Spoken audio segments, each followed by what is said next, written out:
علیکم ورحمۃ اللہ وبرکاتہ۔ میں ہوں آپ کا میزبان ملک عمران اور آپ دیکھ رہے ہیں مسٹر ملک عمران آفیشیل یوٹیوب چینل۔ ایک بہت بڑی دوبارہ سے جنگ کا آغاز ہو چکا ہے۔ وکلاء نے اس کے اندر اپنی انٹری کر دی ہے۔ اس بیان نے ایک دفعہ پھر اسٹیبلشمنٹ کے رونقیں کھڑے کر دیے۔ اس جوان مرد کے بیان نے ایک دفعہ پھر اسٹیبلشمنٹ کو بیک اپ کے لیے مجبور کیا۔ اس جوان کے بیان نے ایک دفعہ پھر بیرکوں کے دروازے اوپن کیے اور دوبارہ سے فوج کو واپس جانے پر مجبور کیا۔ یہ وہ شخص ہے جس نے مشرف کی آمریت کا بھی منہ توڑ جواب دیا۔ یہ وہ شخص ہے جس نے چودھری افتخار کا کیس لڑا اور اس کو اور عدالت کو فتح یاب کرایا۔ یہ وہ شخص ہے کہ جب سینٹ میں بولتا ہے تو سب خاموشی سے اس کا خطاب سنتے ہیں، جرأت نہیں ہوتی اس کے آگے بولنے کی۔ یہ وہ شخص ہے جب اسمبلی میں لڑکھارتا ہے تو بڑے سے بڑا شیر بھی بھیگی بلی کی طرح بیٹھ کے خطاب سنتا ہے۔ جی ہاں، میں کسی اور کا نام نہیں بلکہ جناب محترم اعتزاز حسن بینسٹر کا نام بتا رہا ہوں۔ اعتزاز صاحب ایک بہت بڑا نام ہے، عدالت کے ایک معتبر وکیل ہیں سپریم کورٹ، اس کے علاوہ سیاست میں ایک اپنا اعلیٰ مقام رکھتے ہیں۔ انہوں نے اپنی سیاست کا آغاز ہی پیپل پارٹی سے کیا اور مرتے دم تک پیپل پارٹی کا حصہ رہے ہیں۔ ان کی ایک بیان بہت مشہور ہوا جو کل انہوں نے ہائی کورٹ میں دیا۔ کچھ میڈیا اور کچھ اخبار کے لوگ ان سے کچھ انٹرویو لینے گئے تو اس میں انہوں نے اپنے خیالات کا اظہار کیا۔ انہوں نے اسٹیبلشمنٹ کو لڑکارا نہیں ہے، لگ رہا ہے، جسے ہم کہتے ہیں نا رگڑنا، بے عزتی کی، یہاں تک کہ اسٹیبلشمنٹ ان کا خطاب نجی چینلز کو بند کر دیا کہ ان کی ریکارڈنگ آپ نجی چینلز پہ نہیں دکھائیں گے۔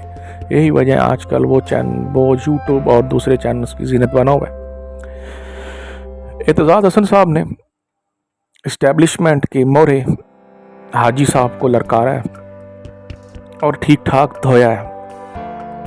انہوں نے نواز شریف اور مریم نواز کے کیسوں کے متعلق اپنے بیان دیے۔ اس میں انہوں نے فرمایا کہ میاں نواز شریف کے کیسز اور مریم اور ان کے گھر کے کیسز جو ایف این فیلڈ اپارٹمنٹ کے کیسز، یہ تو سرعام ہتھیلی پہ لکھے ہوئے فیصلے تھے۔ باجوے نے ان کو عدالتوں سے ریلیف دلوایا ہے اور یہ اس نے بہت بڑا ظلم کیا اس قوم کے اوپر، جس قوم کی نسلیں بھی آئندہ آنے والی بھگتیں گی۔ انہوں نے سیدھا اسٹیبلشمنٹ کو ٹارگٹ کیا اور کسی کی جرأت نہیں ہو سکی اس کا جسے جواب دے سکے، بلکہ اس کا خوف اس شخص کا اتنا تھا کہ نجی چینلز پہ اس کی تقریر کو شیئر کرنے سے منع کر دیا گیا یا اس کے ویوز کو چلانے سے منع کر دیا گیا۔ انہوں نے سیدھا اسٹیبلشمنٹ کو اس ساری کاوش کا حقدار قرار دیا۔ انہوں نے کہا کہ اگر ملک کی بدحالی اس وقت کسی وجہ سے ہوئی، اس کی سب سے بڑی ذمہ دار اسٹیبلشمنٹ ہے، جنرل باجوہ نے ان کو ریلیف دی ہے عدالتوں سے۔ باجوہ ان کو الیکشن لڑا رہا ہے۔ اب یہ ہمارے سامنے یہی چور ڈکیت آ کے بیٹھیں گے کرسیوں کے اوپر، تخت کی کرسیوں پر۔ اس کے بعد کیا ہوگا؟ اس کے بعد یہی ہوگا جو ملک کا آج حال ہے، یعنی اسٹیبلشمنٹ نے بیڑا غرق کرنے میں کوئی کسر نہیں چھوڑی اس ملک کی۔ اب چلتے ہیں اس بیان کی طرف کہ ان کا بیسیکلی پرپس کیا تھا۔ ان سے سوال یہ کیا گیا کہ آپ نیب کے کیسز کے متعلق کیا کہتے ہیں؟ انہوں نے کہا جی نیب بے شک اس میں کوئی شک نہیں ہے کہ سیاستدانوں کو سزا کر دینے کے لیے اور سیاستدانوں کے خلاف ایک اعلی کار بن کے استعمال ہوئی اسٹیبلشمنٹ کی، لیکن یہ بات بھی سچ ہے کہ جنرل باجوہ نے کلین شارٹڈ کیسز تھے ایون فیلڈ اپارٹمنٹ کا، ان کے پاس کوئی ثبوت نہیں ہے، ان سب کو آج بری کروایا انہی عدالتوں سے۔ جنرل باجوہ نے اس ملک کے ساتھ، اس ریاست کے ساتھ غداری کی ہے، یہاں تک کہ الفاظ اعتزاز حسن نے فرمائے۔ انہوں نے کہا کہ یہ غدار اس ملک کو ڈوب دے گا اور یہی ہوا۔ اب ایک بات اور بڑی اہم جا رہی ہے کہ اگر اعتزاز حسن کا یہ بیان اتنا ہی سخت ہے تو اسٹیبلشمنٹ کے اداروں نے ان کے خلاف کوئی کارروائی کیوں نہیں کی؟ اس کی بھی سب سے بڑی وجہ ہے، وہ سب سے بڑی وجہ یہ ہے کہ اسٹیبلشمنٹ پہلے اعتزاز حسن کے ساتھ لڑ چکی ہے۔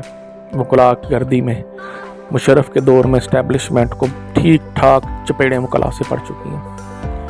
اب وہ وکلاء سے لڑنا نہیں چاہتی، جو کام حاجی نے کرنے تھے وہ امریکہ جا کے کر آیا.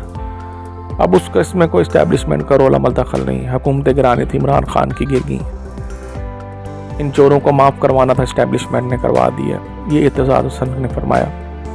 اس کے بعد انہوں نے سے پوچھا گیا کہ عمران خان کے لانگ مارچ کے متعلق آپ کیا کہتے ہیں. لانگ مارچ کے متعلق انہوں نے بڑا ہی خوبصورت جواب دیا. انہوں نے کہا پاکستان کی آپ پریڈکشن نہیں کر سکتے. پاکستان کا آپ ماضی پہ بات کر سکتے, پاکستان کے مستقبل اور حال پہ بات نہیں کر سکتے.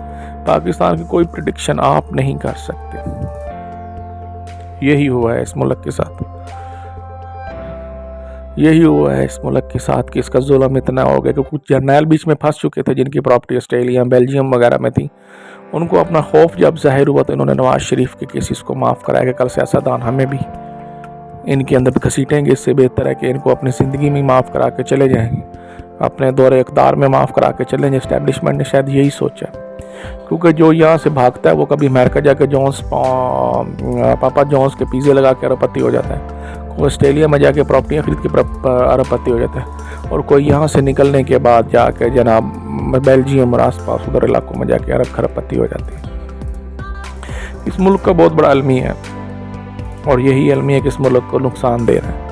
یہاں کی عوام غریب سے غریب ہوتی جا رہی ہے. یہاں کی عوام کورونا سے لڑ رہی ہے, ڈینگی سے لڑ رہی ہے, غربت سے لڑ رہی ہے, کبھی حکمرانوں سے لڑ رہی ہے, کبھی جرنیلوں سے لڑ رہی ہے. صرف موت کا کھیل اس ملک میں کھیلا جا رہا ہے, اور یہی موت اس ملک کی بد نصیبی ہے کہ آج تک یہ ملک ترقی نہیں کر سکا. جس جنگ میں یہ شراکت دار ہوئے اس جنگ میں یہ دہشت گرد قرار دیے گئے. آج پھر وہی حالات ملک کے پیدا ہوتے جا رہے ہیں. ملک کو پھر دوبارہ جنگ میں دھکیلا جا رہا ہے, جس کی وجہ سے حالات مزید خراب ہوں گے. پاکستان دن دہاڑے اور رات دن ترقی کر رہا ہے, لیکن یہ ترقی کیسی ہوگی؟ یا اسٹیبلشمنٹ کے کردار کی وجہ سے, یا سیاستدانوں کے کردار کی وجہ سے. اسٹیبلشمنٹ کا کردار ہمیشہ ہی نہایت افسوسناک رہا ہے. سیاستدان اس میں آسان ٹارگٹ ہیں. اگر نواز شریف چور چکا نہیں تھا, زرداری چور چکا نہیں تھا, تو ان کے خلاف اتنے بڑے مقدمے کیوں کھڑے کیے گئے؟ عمران خان نے اپنے ہر چیز کا حساب دیا, اپارٹمنٹ سے لے کے ہر چیز کا حساب دیا. لیکن آج یہ بہت بڑا المیہ ہے اس ملک کا کہ حالات نے ایک بار پھر پاسا پلٹا, اور انہی چوروں ڈکیتوں کے پاس, جن کے پاس کوئی ثبوت نہیں تھی, ان کو ریلیف دیا گیا. پاکستان کو بچانے کے لیے کوئی بھی نہیں نکلے گا. شاید اس ملک کی عوام بھی نہ نکل سکے, یا یوں سمجھے اسے بچایا جا ہی نہیں سکتا جس حالت میں یہ چلا گیا. اس کی سب سے بڑی وجہ ان جرنیلوں اور اسٹیبلشمنٹ کا ایک رول رہا ہے. جتنی جنگیں ہم نے جھیلی ہیں اور جتنے ذلال و رسوا یہ ملک اٹامک پاور بن کے ہو رہا ہے, شاید ہی دنیا کا کوئی ملک ہو جو اتنا رسوا ہوا. بہرحال اعتزاز حسن کی تقریر نے ایک دفعہ پھر اعلیٰ اداروں کے کانوں میں گونج پیدا کی ہے. اب ان کی مرضی ہے کہ کانوں میں انگلیاں دے یا کانوں کے پردے پھاڑ دیں. یہ گونج اب ہر ایک شہری کی زبان پر.